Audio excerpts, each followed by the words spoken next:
In today's video, I am going to teach you how to connect Wix to Mailchimp.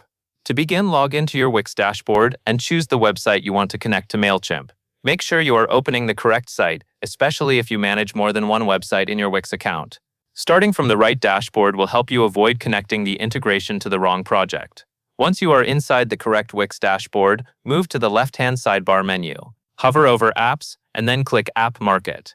This is where Wix lists the apps and integrations you can add to your site to expand its features and connect with outside tools like email marketing platforms. At the top of the app market, you will see a search bar. Click into that search field and type Mailchimp.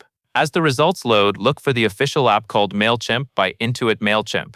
It is important to select the official version so the connection works properly and you are using the correct integration built for Wix. When you find it, click on the app to open its details page. Then click the Add to Site button. Wix will then show a confirmation window explaining the permissions the app needs in order to sync information between your site and Mailchimp. Take a moment to review that information so you understand what data the app can access and how the connection will function. When you are ready, click Agree and Add to continue. After the app finishes installing, you will see an option that says Finish your connection. Click that button to move into the setup process. This will redirect you to the integration page, where Wix and Mailchimp can be linked together. If you are prompted at this stage, sign in to your Mailchimp account to authorize the connection. This step confirms that you want Wix to communicate with your Mailchimp account and allows the integration to complete setup properly. After that, your Wix site and Mailchimp account will be connected through the app you just installed. From there, you can continue with your Mailchimp setup inside the integration if needed.